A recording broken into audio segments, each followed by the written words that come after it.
Missed an episode of your favorite podcast? Choose from over a decade of content in our archives, not just the latest episode. All free at GCNlive.com. This is your call to action. Get prepared, America. Economy, survival, energy, disasters. This is USAPrepares.com. Informative radio, educational radio. Interact now by emailing instructor@USAPrepares.com or text at 434-390-7953. Class, please take your seats. Now, your instructor, Vincent Finelli. Everyone all set, cocked, locked, blissed? Here we go. Your dial set correctly to USA Prepares. Thank you for being with us today. Dr. Shealy's in the front of the classroom. Jason's engineering the broadcast. I'm Vincent Finelli. Telephone number to call if you'd like to call is 866-582-9933. 866-582-9933. If you've got a medical question. Dr. Shealy, are you blissed? Yes, in the insanity of the world. I wanted to ask you, what's new in your world before we get into some of the medical questions that we've got? Well, new in my world is more detachment than I've ever done in my life. I mean, 99% of the day, I have to detach because everything I hear is not repeatable on the radio. Mm-hmm. Yeah. Well, Dr. Shealy, for Expo number 1, about 10 years ago, we considered having it at several locations. Springfield, Missouri, Tulsa, Oklahoma was one of them. And at the BOK Center in Oklahoma. And BOK stands for Bank of Oklahoma. Like OK for Oklahoma, B Bank, BOK. So, by the way, that's where the president spent part of his Saturday last weekend. It just passed. And I wanted to share with our class what I know about the BOK Center in Oklahoma, because I spent a day interviewing the management of BOK in preparation for having our first expo there. And here's how it works. So class, if you want to rent one of those venues, like, a convention center, there's a cost for the center. Okay. They rent it per day, or per weekend, or for Friday, Saturday, Sunday. Then some places, if you have exhibitors and they want electricity, they will charge you extra for electricity. So you rent the floor space and then they'll charge you, I don't know, $35, $50, $75 per receptacle to let your exhibitors have electricity. Then there's a charge for the pipe and the drape, the backdrops and the curtains and all that. And I have trouble with charging for electricity. So the reason we had it at Lebanon instead of Springfield, or one of the reasons, was because Lebanon didn't charge us $35 per outlet. Now, when I say outlet, that would be each exhibitor. Let's say there's 100 exhibitors, 100 times $35 for electricity, plus renting the floor space for, let's say, $10,000, plus the police for $25 an hour, plus. But here's what they do in the BOK Center in Tulsa, Oklahoma. They said, okay, so here's what we're going to do. We're going to charge you for the floor space. We'll charge you for the outlets. And then there is a turnstile, and we're going to charge you for everybody that comes through the turnstile. So they wanted a piece of the ticket price in addition to everything else. And then if you wanted to park, if you didn't want to walk there, from, let's say, Ohio, they own the parking spaces too. So it would be about, I don't know, $30 for parking.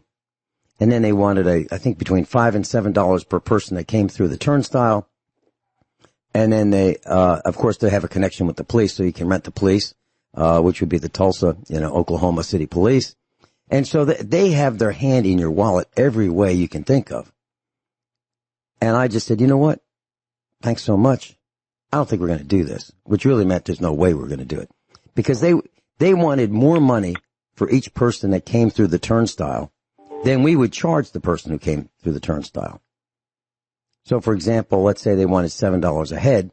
We were going to charge $4 a head. And so we'd only have to pay $3 for everybody who attended. Plus the $10,000 plus.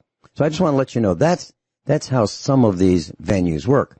And the president was pretty frosted that he had only 1/3 of the 19,200 seats filled up at this BOK Center over the weekend. He was pretty frosted. So my medical question for you, Dr. Shealy, is would you ever consider going to one of these things? Probably not. Yeah. I mean, interestingly, I get a minimum of one note more a day from the Trump campaign wanting me to do this, that, or other, contribute again and again and again. Now, I'm not willing to contribute 365 days out of the year. Well, actually, you do, but it's through taxes. Well, yes, but I'm talking about in addition to taxes. Oh yeah. No, I'm not willing to. Absolutely not. Even though I think he is the cleanest shirt in the dirty laundry, as compared to our other choice. I mean, what a mess. Well, I agree with that. But I just am not going to. Well, I don't like being gunned every day. Right. And I'll tell you what's interesting. We get these calls here at the farmhouse. Maybe you get them too. And it's asking for money for the police. They're taking up a collection and they want you to feel bad. And they want you to support the police and give money. And fortunately, my wife is faster at getting to the phone than I am. Because I would lace into these guys. Really, I mean, the police are paid more than the average bear. They're paid, and they get free donuts and coffee and sandwiches, and they get all kinds of other perks, and they get all the booty they can steal, and yet they want more. Not from me. I'm not willing to do it. So Dr. Shealy, I want to let you know, I'm all excited. I finally got it out of my system. It took a long time, about 68 years, but I finally got it out of my system. And here's how I got it out. So over the weekend, yesterday, I was in the truck with one of our boys. And he's almost 30 years old now. And you know him. And so he and I were in this pickup truck that has 2 seats. There's no back, just 2 seats. And it's an old farm truck. It's white with rust color accents. And so we're going down the road, and we came up to we went through Niangua, Missouri. That's the hometown of Senator Roy Blunt. And they've got a beautification program going on in Niangua. So class, if you don't know about Niangua, Niangua, Missouri, there are 1.5 businesses in Niangua. One of them is the post office, and the other half of business is a gas station. Literally, that's it. And they've got this Niangua Incorporated beautification program going on. They are demolishing one house, one blighted house at a time. So the beautification process is turning these falling down, leaning death traps into back to nature. So they're bulldozing one house at a time. And that's the Niangua beautification program. So it's going to make Roy Blunt really proud. So when you go through Niangua, it won't be so much of a blight. And the longer it takes you to go through Niangua, the more beautiful it's going to be. So in about 30 years, it'll be just all returned back to nature as they bulldoze down all these houses. Have you been through Niangua, Dr. Shealy? I don't think so. And I have to say that although I would vote for Blunt against any Democrat, I'm not especially enthusiastic about him. Well, he's Mr. Monsanto. He's taken campaign contributions from Monsanto. Well, I know. He's the guy that protected. I don't like many of his policies. I don't like any of them. It's hard to be worse than he is, but the Democrats are. Mm-hmm. I was invited to meet him back, maybe 10 years ago, maybe 11 years ago. And he was going to be at the airport in Springfield. And what happened is he and Wayne LaPierre of the NRA, former head of the NRA, were flying together on campaign stops. And they were going to stop in Springfield. And they were in this private jet. And so the jet landed and taxied within, a few hundred feet of the hangar where we were going to have this little get-together. There's maybe 20 of the press there, maybe 25. And so they gave a few-minute presentation. And while they were speaking, they towed the airplane, this little private jet, closer. So they wouldn't have to walk quite so far, maybe just 100 feet instead of a couple hundred feet. And that told me that really these guys are flying from stop to stop to stop in a private jet. Really? Is that necessary? So that was one of the first negatives that I had with Senator Roy Blunt. That this is a privileged class, and that they are part of. So anyway, I got it out of my system, Dr. Shealy, on Sunday, yesterday. And my son and I were in my old pickup truck, and we were traveling on a 2-lane road, 1 lane each way. We came to a stop sign just after we went through Niangua. And I said, wow, do you see that?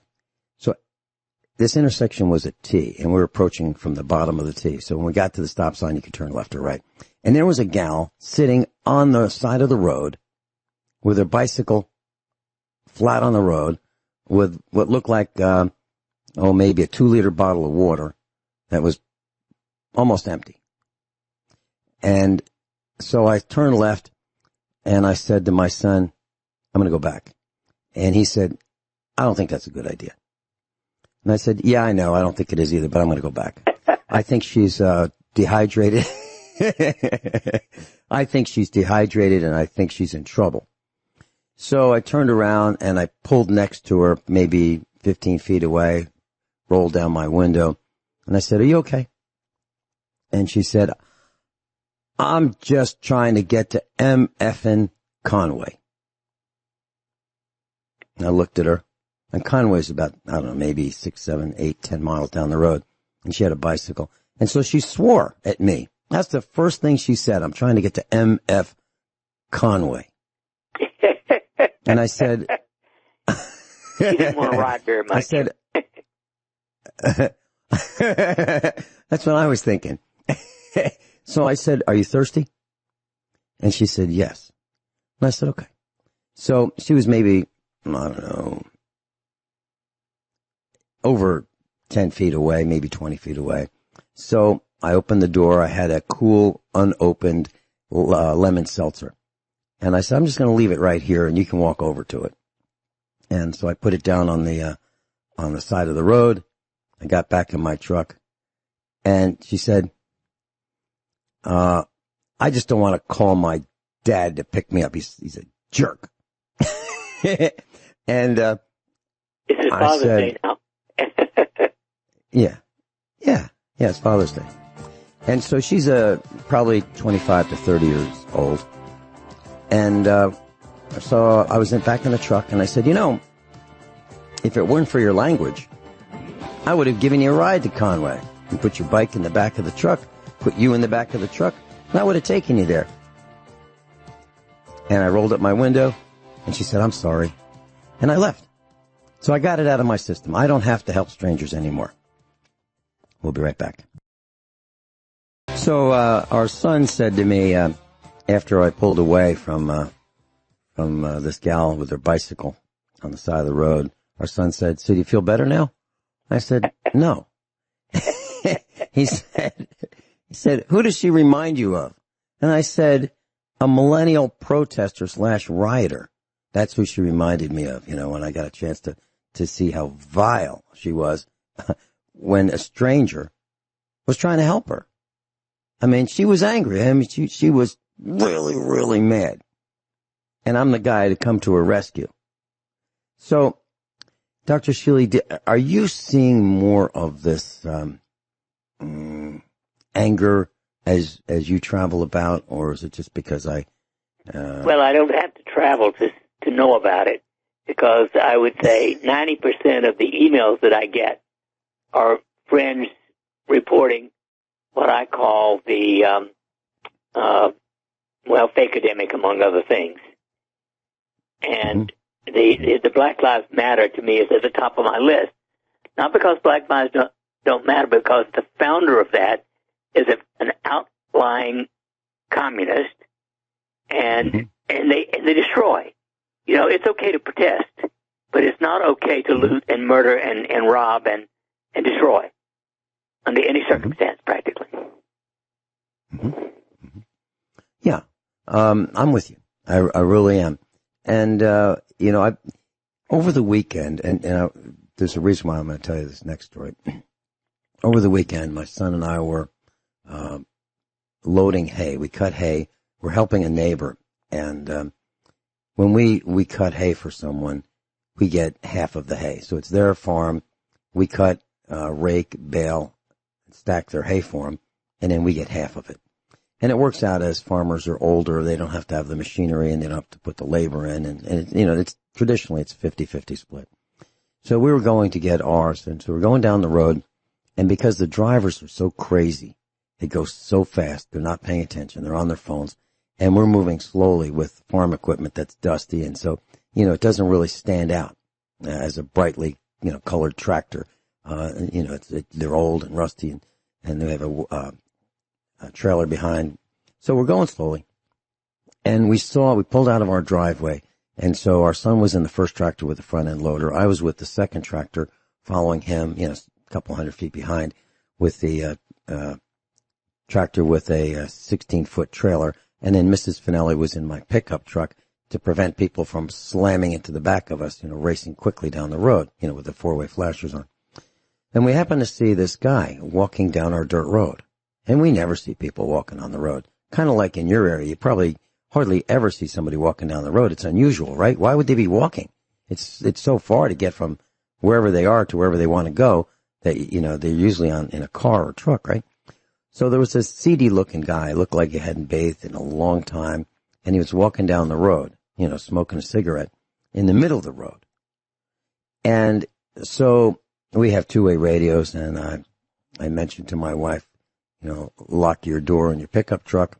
And my son and I were armed. Everybody's armed, really, but it was a sight that we didn't recognize this guy. He was foreign to the area, and why was he walking? Those were the questions. So as we go further down this road and people become more hungry and more desperate, I think we're going to see that. Do you envision that as well, Dr. Shealy? Unfortunately, I do. Again, to me, the entire fake-ademic is a political mess. I think it is planned and organized by the evil empire leftistas and the Committee of 300. It has nothing to do with reality. And this guy looked really hot and sweaty as well. And so what went through my mind was I had a bottle of water with me. And it's these are bottles plastic bottles that we refill, wash them out and refill them with filtered water. So my son had his bottle of water. I had my bottle of water. Mrs. Finelli had hers. We always have water with us to drink in case, we get stranded somewhere. So that's a common thing. And that's why we had that can of seltzer for this gal who was on her bicycle. But I was tempted to say to this guy, you need some water? But I didn't. And the reason I didn't was because he saw where we lived. We were coming out of the driveway. And that would probably start a series of visits. He needs. And it would be unending. And I didn't want that to start. So I didn't give him any water. That's something to think about, class. What are you going to do? We'll be right back. I've got some medical questions for Dr. Shealy. Dr. Norm Shealy's with us, normshealy.com, NORMSHEALY. Norm is in Norman, Shealy, SHEALY.com. Dr. Shealy, the reason there are several reasons why I told that story about that gal on the bicycle.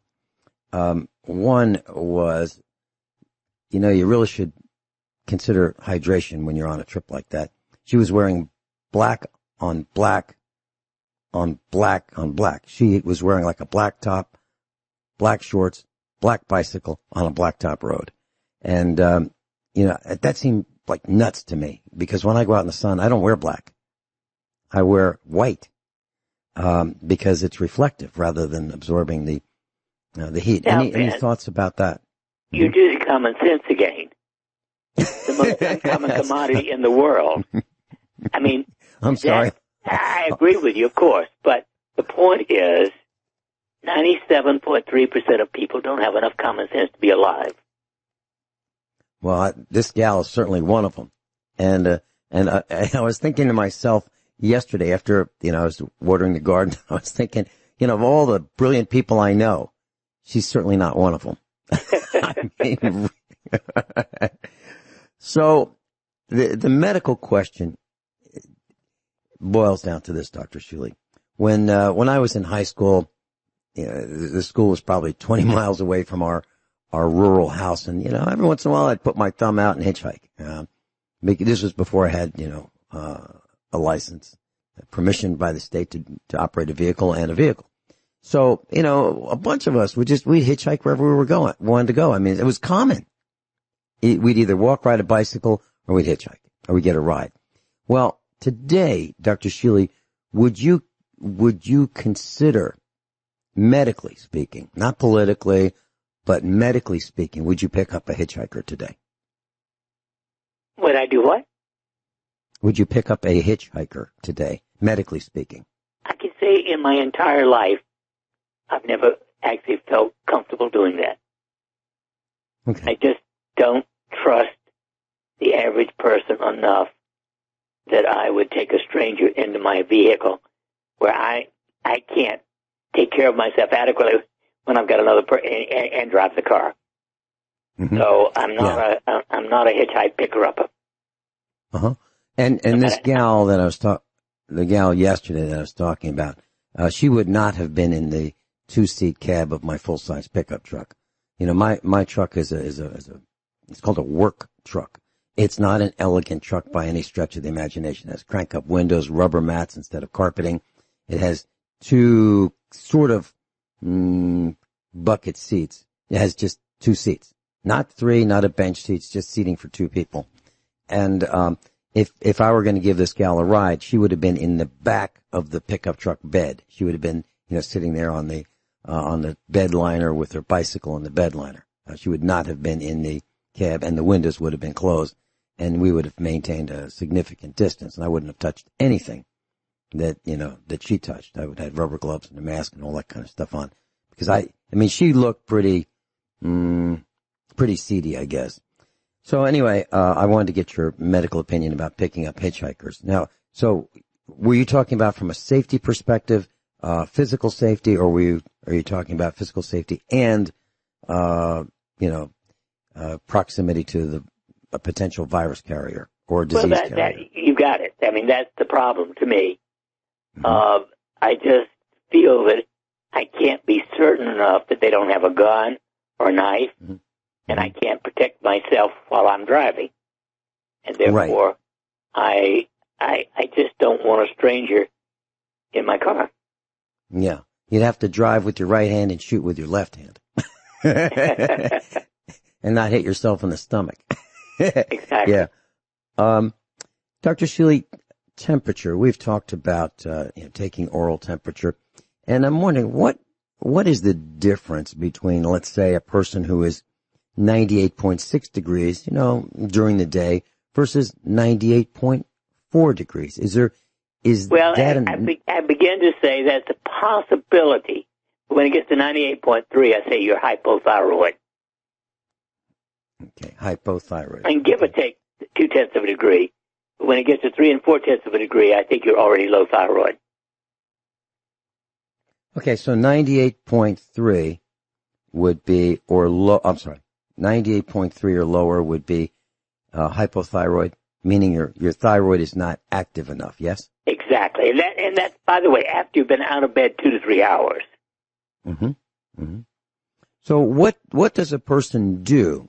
Can a person correct that with diet, with fluids, with supplements, with what? Well, what does a person try first? The only thing I know that can jumpstart your thyroid, so to speak, is a little bit of iodine, not more than roughly 1 milligram a day, or 1.5 milligrams a day of iodine, and stimulation of the ring of fire with fire bliss.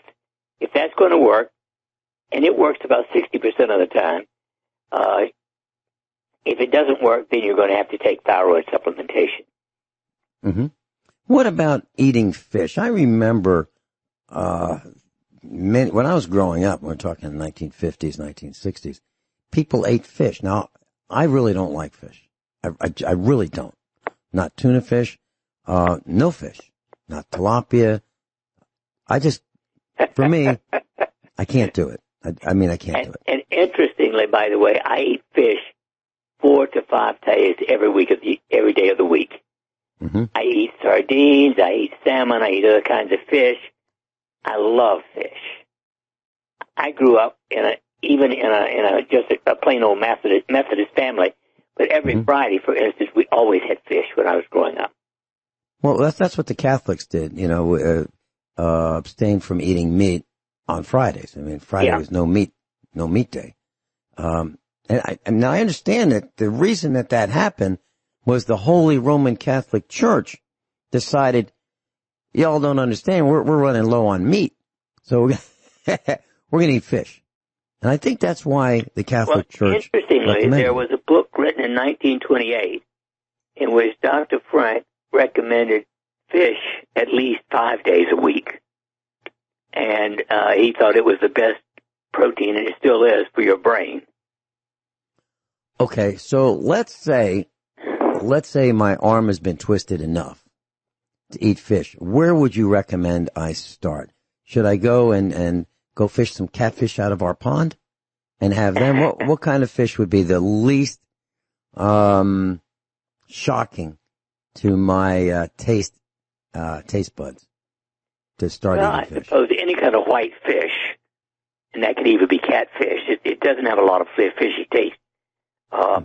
But all the fish that's relatively white, whether it's turbo or catfish or whatever, is relatively mild tasting. Salmon is somewhat stronger. Trout is fairly good. But actually, one of my favorites is sardines. But they look back at you. Well, it depends on how you get them. I get them without bones and without skin. Okay. So they just look like a little piece of meat. And they're salty, though, aren't they? Well, it depends. Well, I like one called Crown Prince, boneless, skinless sardines in olive oil. Okay. Well, my mom used to love them. Yeah, I eat those 2 or 3 times a week. And then I eat salmon, at least another 2 to 3 times. Okay, so when someone takes that 1 milligram per day or 1.5 milligrams of iodine per day, how do you recommend that the person take that? And what are the cautions about what kind of iodine? Okay. Well, personally, I take actually a little bit more than 1.5. I take iodorol, which is a mixture of iodine and potassium iodide in a tablet. And it's 12.5 milligrams once a week. Iodine is stored in the body, so you don't have to take it every day. Okay. So what you need is 1.5 milligrams a day. That's about 10 milligrams for the whole week. So I get a little bit more, 12.5, but I don't take 2 of them because that can actually block thyroid function if you take too much. Okay. All right. And what is a thyroid storm? STORM. Well, that is an overactive thyroid. Hyperthyroidism, or Graves' disease, is sometimes called. And that can, of course, cause a very high rate of hypertension, a high rate of pulse, well over 150, or irregular heartbeat. And what triggers a thyroid storm, Dr. Shealy? Well, nobody knows unequivocally, but it's your ability to handle stress one way or another. Suddenly, you lose the ability to to handle your whatever stress is normal for you. Okay. What are your thoughts about medical devices? For example, if you watch any of those 1950s, 1960s doctor shows, or even maybe some modern video series, you'll see doctors being identified with a white lab coat many times on television or on these videos. But it seems like they always have one item, and that would be a stethoscope. Exactly. So the question that I'd like to ask you is, as we go further down this road, where we have less and less access to doctors, hospitals, clinics, etc., do you recommend that the typical household have any items of medical diagnostic equipment? For example, a thermometer. Would it be a digital? Would it be a mercury thermometer? Do you recommend oral? You can't buy mercury thermometers anymore. You can't. They don't make them. Okay. They do make some that have some kind of liquid in them, but I can tell you they're not nearly as good as the old mercury ones. Okay. And I don't like most of the digital ones, especially the little individuals, that look like a regular thermometer, and they're digital, and I've tried 3 different ones, and they all suck. They're not accurate enough, or they're not consistent? They're very inaccurate. I have one made by a reputable company called Welch Allen, WELCHALLYN, and it's a big, bulky thing. It's not the size, it's bigger than your phone. But it is digital, but it's very accurate. And as we discussed, a few minutes ago, we were talking about detecting the difference between 98.6 degrees and 98.5 degrees and 98.4 and 98.3. So we're talking 1/10 of a degree, and we want to be accurate to 1/10 of a degree, right? Otherwise, exactly. We're not going to, yeah. Okay, so we can't get mercury thermometers anymore. I guess the ones that look like the mercury oral thermometers might have alcohol dyed red. When we come back, let's talk more about the pulse oximeters, blood pressure cuffs, etc., stethoscopes. What do you suggest we consider having? Medical doctor, website NORM as in Norman, Shealy, SHEALY.com, normshealy.com. So we're talking about devices to have at home as we go further down this road toward independence, meaning hospitals it's risky going to hospitals. Some doctors' offices are risky to go to. And maybe if you need assistance, it might be via Skype or telemedicine. And the doctor might ask you for certain information about vital statistics. Or vital medical information. Dr. Shealy, what do you recommend that we have? What's the minimum essential as we transition? You should try to have a good thermometer. Find one if you can. And then I like the wrist thermometers. WRISTECH is a nice little thermometer. It works on at least 90% of people. It's a little bit small for the biggest wrist, but it's quite good. And it's easier than the ones you put around the arm. Okay. What about a pulse oximeter? Well, I like those. Most people don't have them, but it is nice to know that your oxygen saturation is at least 95 to 98%. Okay. And does that change as you get older? Well, if you're healthy, no. Mm-hmm. But if you're not healthy, that's one of the things that does begin to decrease. Okay. Mine runs between 97 and 98. That's all the time. All the time. And so does Mrs. Finelli's. Now, our son's runs 98 all the time. Yeah, I wouldn't argue about even 96 necessarily, but 98 is pretty good. Darn good. Okay. So, Dr. Shealy, how would you describe for our class, since we're not video, we're just audio and radio in the broadcast classroom, How would you describe what a pulse oximeter? What does it look like? How does it work? It's about twice the size of your index finger. It's a metal thing that opens right in the middle. You stick your finger into it. I usually use the index finger, and very quickly it will give you the percent of oxygenation in your blood. Okay. And so, class, I bought one many years ago on eBay, and it has a display. It tells you two things. It has a red LED display, and it tells you the percent of oxygenation, as Dr. Shealy was talking about, and it also tells you the rate that your heart beats. So it tells you those two things very quickly, within a couple seconds. That is correct. Yes, it does. So if you think about yes, go ahead. And you can buy one for $22, up to $30 at the most. Mm-hmm. What I was going to say is I bought one recently because I wanted to have a spare one. And and these come from China, at least the ones that I've seen. And they were like $10 to $12. They've gone up 60% in the last few months of the corona panic. So now, if you want one, the minimum price that I've seen anywhere is $16 with shipping included, which seems to me to be a bargain.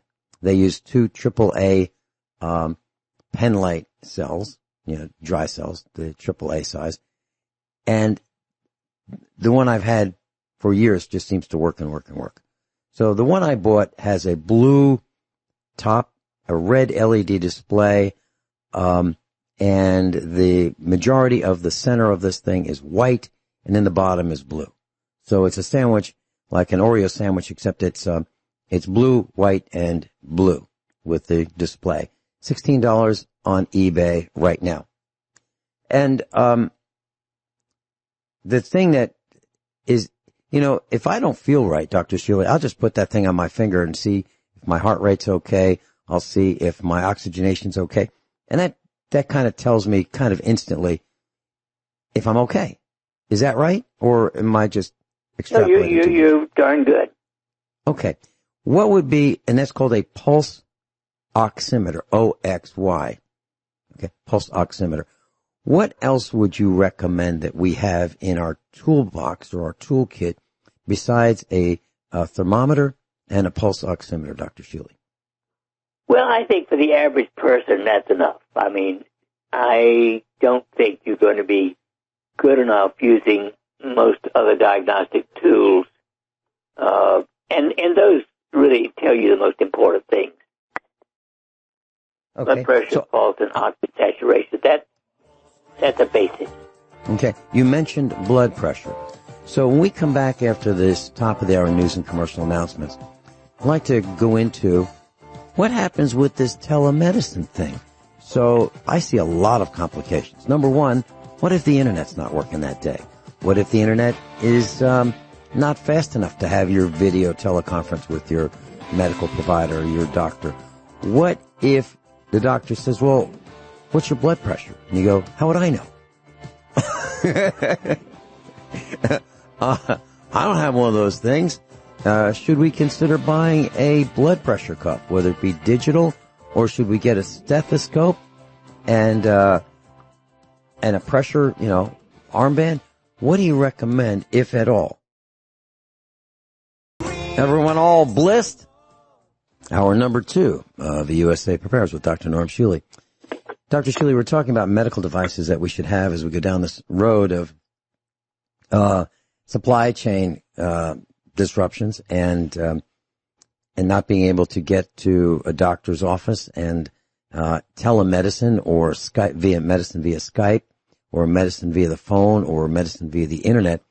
And if the doctor were to ask us, for vital statistics, what would we be able to do if we didn't have, that thermometer, that pulse oximeter, maybe a blood pressure cuff?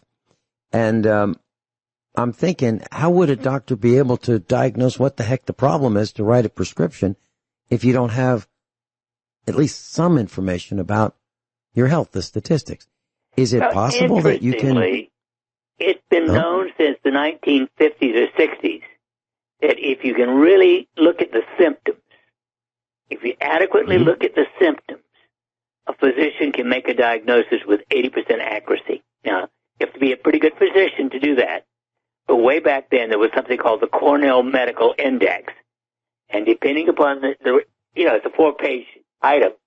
But according to that, you can make a diagnosis with 80% success. And I actually revised it into what I now call the symptom index. And is that your inventory that when someone becomes your patient, you send that to them and say, fill this out before your visit so we can... Yes, because it's so important. It saves me, 20 minutes at least of questioning. But Dr. Shealy, you have so much experience compared to these younger physicians in their 30s and 40s and maybe even in their 50s. You have the ability to look at someone walking toward, the exam room and be able to at least discern some of the maladies from that, right? Oh, yes. But that's experience, of course, and intuition. They go together. But how does the physician do that via the internet, where the person is sitting down, immobile? Well, you can ask the questions, and again, if you've got, just the answers to those questions gives you an 80% chance of making a diagnosis. How long would it take to answer those ask and have those questions answered, Dr. Shealy, to get to the 80%? Well, you can simplify it by, instead of asking the individual, 5 different symptoms for depression, 5 different symptoms for each organ in the body, you can ask just 1 or 2 questions per organ system, and it wouldn't take you more than 5 minutes. Okay, because it has to be squeezed into 7 minutes. Exactly. I didn't realize that. I was taking at least 10. We'll have to talk fast, right? Well, and so I am extremely concerned for America, because I remember modern medicine of the 50s and the 60s, where you actually got a chance to see your physician. They would feel your neck, they would feel your glands, they would say, stick out your tongue. They would look in your eyes, they'd look in your ears and your nose. They'd take your temperature, your blood pressure. Didn't have pulse oximeters back then, but they had a handle with some real numbers. And I'm thinking that it's going to be really tough for a young physician to do the kinds of things that experienced physicians have, for many reasons. Number one, they don't have the experience. Number two, they don't have the person in an in-person visit, doctor's appointment, and we're relying on the internet to be working. All that has to work in order to have a doctor's visit today. So I'm kind of concerned about America and the medical availability of talented medical diagnostics and prescriptions. Well, the interesting thing is, in acute situation, you're right. In chronic situations, in my opinion, you're better off not to see a physician. Okay, so, all right. And I'm thinking about the blood pressure cuff right now, and I'm thinking that wouldn't it be nice to know if you need to go to the emergency room? Well, wouldn't it be nice to have a rule of thumb to say, well, let's take the blood pressure. Looks like it's 190 over 110. Maybe we should go. That's urgent. Yes. Again, right. I like the wrist blood pressure cuff. WRIS, capital TECH, is the one I have. It's very good, and it's adequate for most houses. Okay. So if a person uses the wrist type blood pressure cuff, what is the protocol for taking blood pressure? What I'm saying is, do you sit down for a couple minutes? Do you make sure you urinate first? Do you have your arms crossed over your chest? Do you lie down? What is the protocol? Well, no, you can be sitting, and the wrist has to be at the level of your heart. So yeah, you have to hold if you're sitting and not straining, to hold your wrist, hand up over your heart. That's adequate. And in general, for most people, if they will just relax for 2 minutes, very slow, deep breathing, it'll lower their blood pressure from any, chronic stress. Okay. And what about urination? If someone has to urinate. If your bladder's full, you better not check your blood pressure. If it says go now, empty first. And how can that alter the blood pressure, Dr. Shealy, by someone who's, almost like, being in fourth grade and kind of tapping your feet, sitting in your chair saying, I don't know if I'm going to make it. That kind of urgency, how would that kind of urgency affect a blood pressure reading? Well, it is definitely a physical, somewhat discomfort symptom, and that's going to raise your blood pressure. Any stress, anxiety of any kind can raise your blood pressure and pulse. Okay, so are we talking 10, 15, 20 points? Or more, depending upon the person. Okay. All right. That's great to know. So do you recommend a stethoscope, or is that No, I don't think the average person can actually benefit from a stethoscope. The pulsimeter is much more important. Okay. If a person had a stethoscope, what kind of training would you need to know what to listen for? Is there some kind of, can you read about it? Is there video information? Well, the best you can do is you could learn to count the pulse. Uh-huh. But to understand about murmurs and missed beats and that kind of thing, you really would need experience. Okay.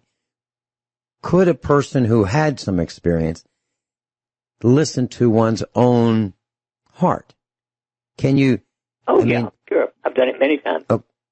Okay, so you can, because you know how to do it, you can listen to your own and determine. I was just wondering if a person's body would prevent them from actually observing their own symptoms or their own, heart rate, pulse, etc. What is it, Dr. Shealy, that a doctor does during a physical examination, feeling your neck? What are they looking for? Well, you can do many things. You can feel the pulse in the carotid arteries. You can feel the thyroid gland, and you can feel for lymph node enlargement. Okay. When one feels for thyroid, what are the doctors looking for? What would be the if you were to feel your own throat, what would you be feeling for? Well, the same thing. I mean, I feel quite confident to feel my own neck because I've done it on thousands of people. Mm-hmm.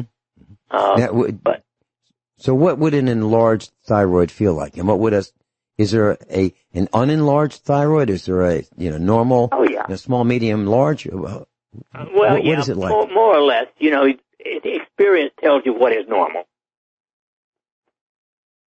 And now, actually, very few thyroids are really normal anymore. But you can't necessarily tell how small it is. Okay. We've got Sharon in Montana. Sharon, welcome. Yeah, good morning. I had just kind of a random question I've always wondered, and you were talking about blood pressure, so I thought I'd ask Dr. Shealy.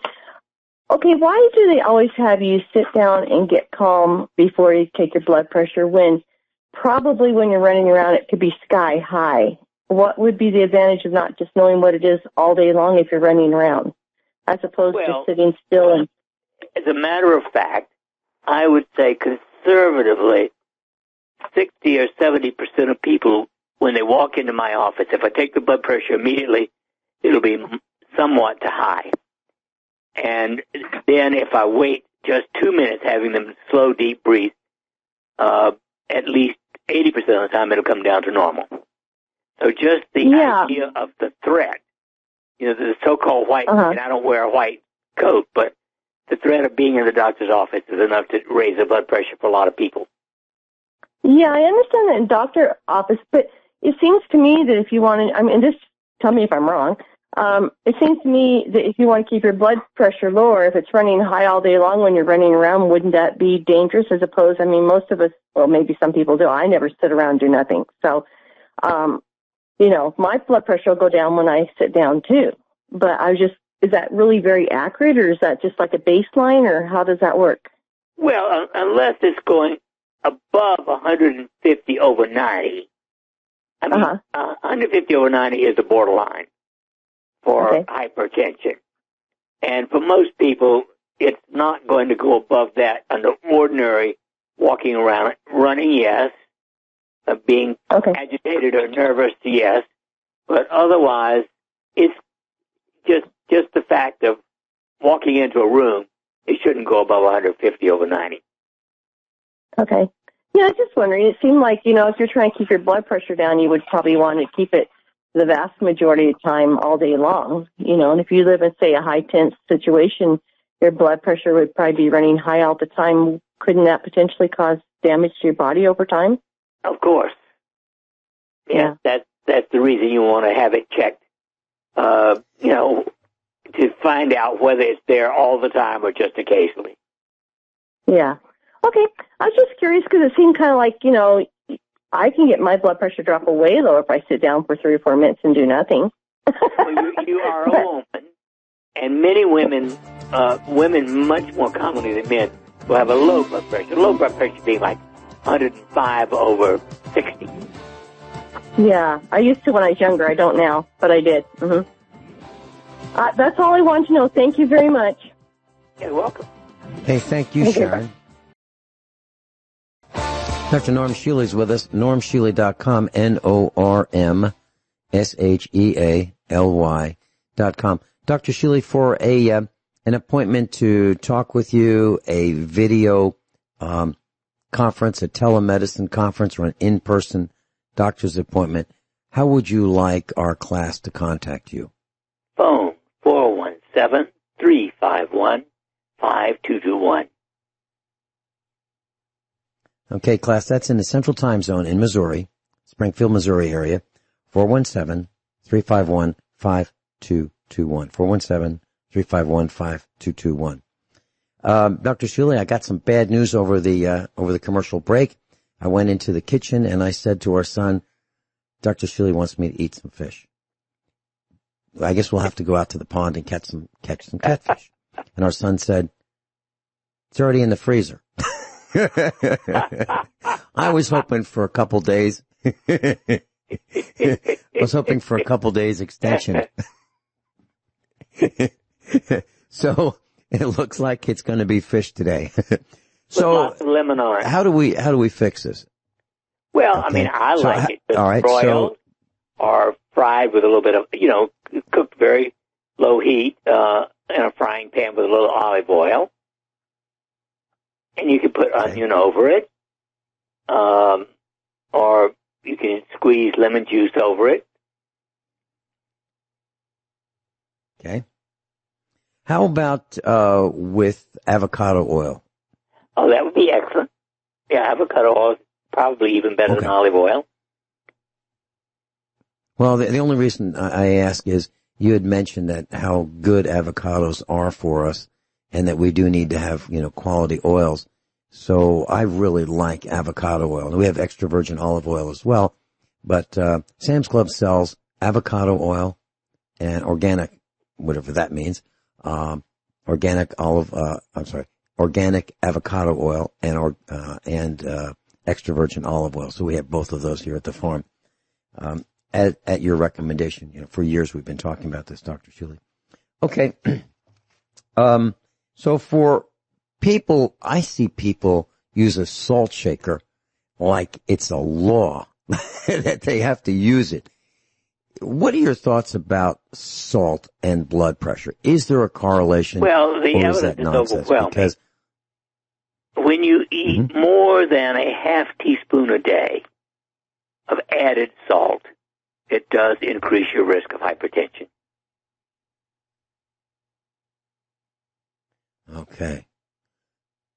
Hypertension meaning higher than normal blood pressure. By the way, just for interest, what are your thoughts? In the last break, I took my wrist. Yes, please continue. Blood pressure, and it was 103 over 62, which is pretty low.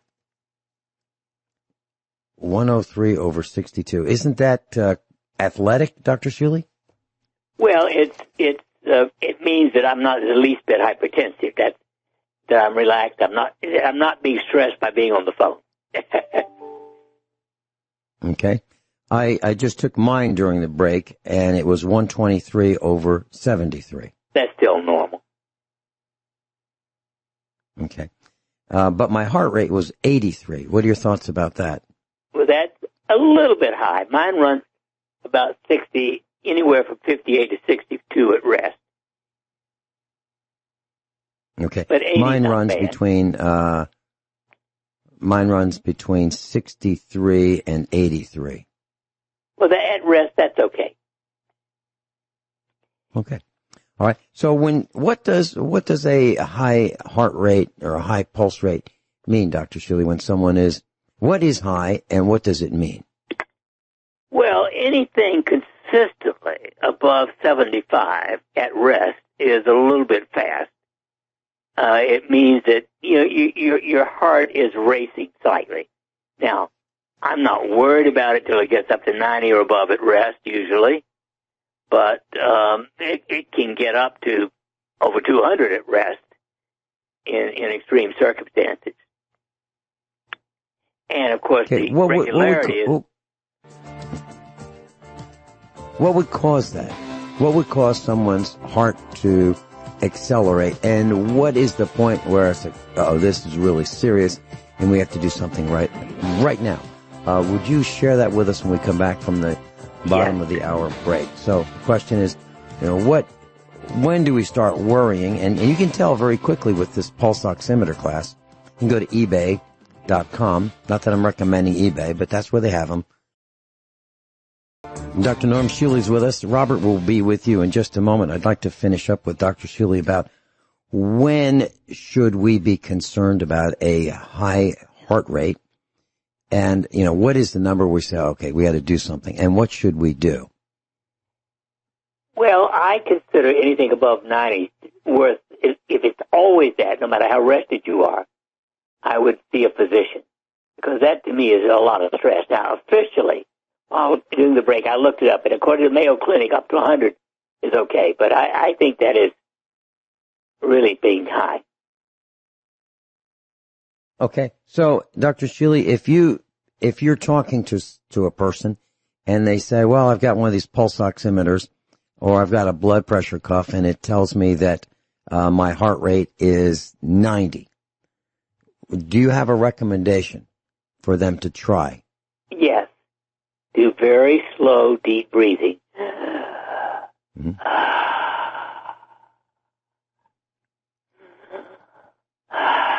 For 2 minutes minimum, and recheck it. Okay. What about fluids? What about hydration? What about, water?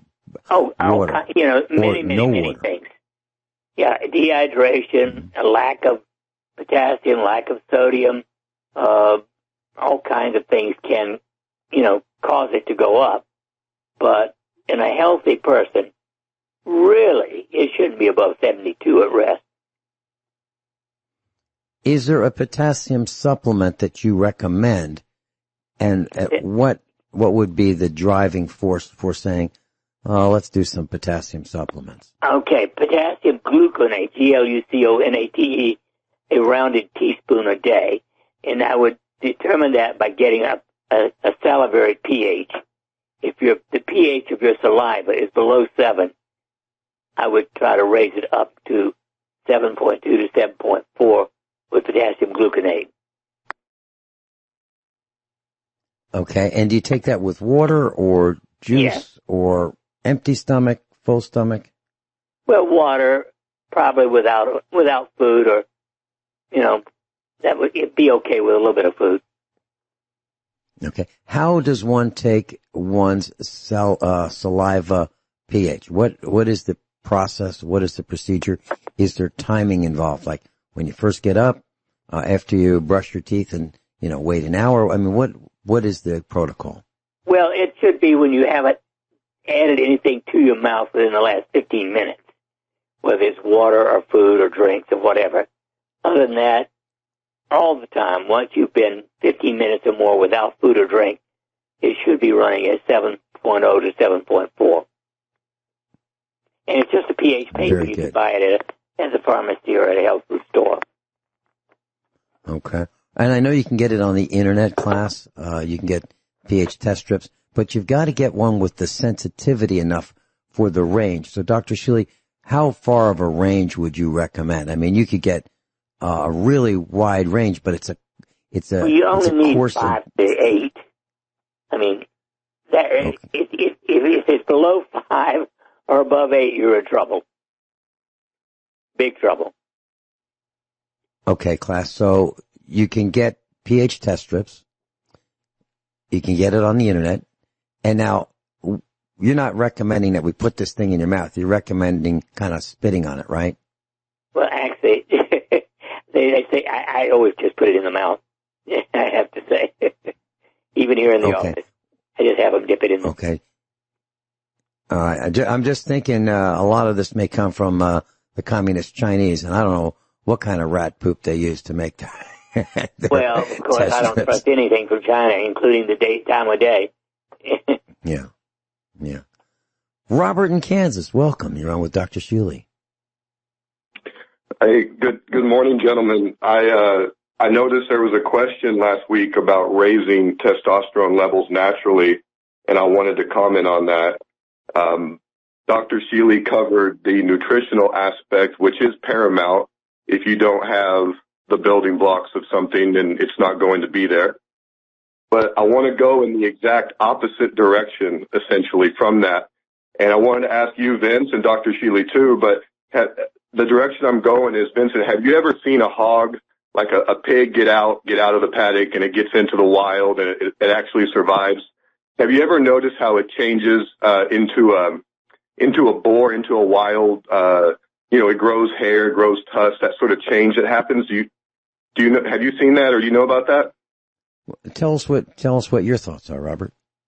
Well, when a hog gets out, right, it goes through a kind of a metamorphosis, essentially, and most of what it has to do with is a fasting aspect, so the fasting of the body. And so if you haven't tried fasting as a means of raising your testosterone level, you're missing out big time, because it's probably beyond the nutritional aspect. It causes a change in your luteinizing hormone.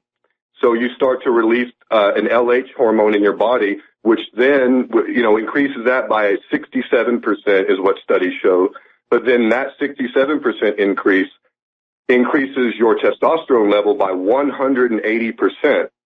So you're going to increase it by that much if you were to simply incorporate fasting into your lifestyle and learn how to do that. You need to do your own research, but it's a very simple thing you can learn how to do, and your testosterone levels go way up when you do it. So you will see better muscle mass, definition, more energy. Your mood will be better. You'll sleep better. Everything that testosterone does, and it's simply from fasting. And so I hope that that caller, that listener, that he will look into that. Definitely that aspect of what you can do.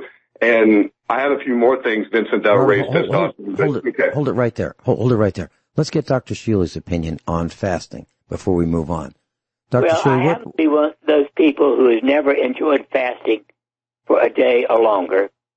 It makes me extreme. I'll never forget in medical school, they made us fast for 4 days once to check things.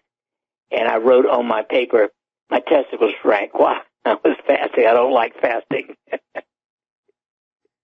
So I haven't studied it. I don't like it.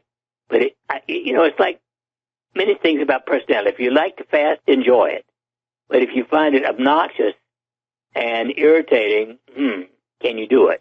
The reason I've asked this question, Dr. Shealy, is because when when I am hungry, I am not at 100%. I mean, that's absolutely certain with me. And I'm wondering, is that really the case with most people? That if you're really hungry, let's say you miss 3 meals and you're, like us, we're farmers and we're trying to get the work done and we just skip all the meals for the day because of time constraints. I am not 100%. And I'm shot. I'm shot at the end of the day. As a matter of fact, I'm probably trembling from the internet, and I cannot find under fasting for testosterone levels. I can't find an article. It may be. What I'm saying, but I just found one. Finally, found one article. Fasting increases testosterone, but you got to be willing to fast. Okay, and what I'm saying, Dr. Shealy, for me, I'm just speaking about for me, class. If I haven't eaten all day and I've been working, as a farmer nonstop, and let's say I am hydrated, but I've been working without eating, I'll be literally shaking from that fast. Would that be a sign of a malady, Dr. Shealy, or would that be somewhat normal? I think that's not uncommon. Okay. Robert, back to you. Okay, Vincent, number 2 to fasting, I'm going to say is resistance training. And what I mean by that is basically weightlifting or some sort of resistance program. It could be body weight as well. And when you engage, especially the larger muscle groups in your legs and your back, you cause certain electrical pathways and information sent to the body, to the brain, to all of your systems, okay, in your body. And when you engage those muscle groups, especially, and it's important to work the whole body, okay, for other reasons, but you increase testosterone. Some people say as much as 50 to 100%. So if you were to add that to your fasting, you're now pushing your numbers up into the 200% range of testosterone levels. And number 3, Vince, and this is basically it. Well, there's other things, but sunshine, and that might sound, I don't know how that sounds, but for whatever reason, it's more of a personal experience. There's not a lot of information on it. Obviously, the vitamin D aspect, but I think there's other things involved where instead of just taking vitamin D, actual sunshine, real sun on as much of the body as you can, and that itself will I think increases all sorts of beneficial hormonal aspects in the system. And then beyond that, Vince, just getting into nature, grounding, stress relief. Dr. Shealy covered some of that. If you sleep, if you rest well, get into nature, get your bare feet on the ground. Dr. Shealy talks about the mental aspect of things a lot and how it affects the body. Absolutely. If you can, even if you don't sleep that well, if you can get good rest, like a peaceful, evening time, just that alone can help drop your cortisol levels and just allow the body to repair and to have, let's say, the energy and the building blocks to go in a different direction of not having to deal with that stress. So then it has the time to move more towards a hypertrophy and a healing of the body. And so you're going to get a benefit from the whole healing aspect. And testosterone, human growth hormone, is affected incredibly by all this. And so you really are. It does make you youthful, and it makes you calmer. A lot of people think testosterone makes you aggressive. My experience is it's the exact opposite. You're less stressed. You handle stress better. By the way, I have found 3 articles in which it shows lower levels of testosterone with fasting. So it's not universal. Nothing is universal. Yes, Dr. Shealy, if you were to become malnutritioned, let's say if you were to fast, you said 4 days. If you're in a malnutritive state in your body, then you're going past that point of where you're getting that beneficial hormone. Where like an intermittent fasting, where you eat once a day, let's say, if you take in enough nutrients, you could still experience some benefit, and then get that. I think it's maybe 50-50, but it's not 100%. Sorry. Yes, sir. Okay. Fair enough, Dr. Shealy. That's fine. Robert, I know just... I have a comment for you, Robert. You're talking about resistive training. And I would tell you that of all the people I've talked to, you seem to have the most resistive training. in every way. Every way. If I had to pick one word to describe you, I would say, as a Native American, I would say contrary. Would you agree with that, Robert? I would, yes. Robert, thanks so much for calling in. All right, Vincent, have a good one. You too. Bye-bye. Class Dr. Norm Shealy's with us, and if you'd like to go to the website, if you'd like to get the supplements that I buy the Youth Formula and Dr. Shealy's Essentials. And I take them every day. Actually, take multiple capsules every day. And you can go to the website, normshealy.com, NORMSHEALY.com. Let's see, just quick announcement. Tomorrow, Rich Sheben. And he asked me to talk about cars. So I'll be talking about cars with Rich Sheben. Wednesday is Gwyneth Isaacs. Thursday is Captain John Reagan. He's going to be talking about teeth, and he's going to be talking about Social Security. Friday, it will be me with tips from my unfinished, unpublished, unavailable book, and Kathy will be joining me with her tips. Dr. Shealy, butter versus is butter good for you? Is butter bad for you? I mean, it keeps changing. I think, one or two servings, a teaspoon, if you will, of butter twice a day is okay for most people. Okay. And that's about what I have. I probably have, I probably have a tablespoon. And I wanted to ask you about scrambled eggs.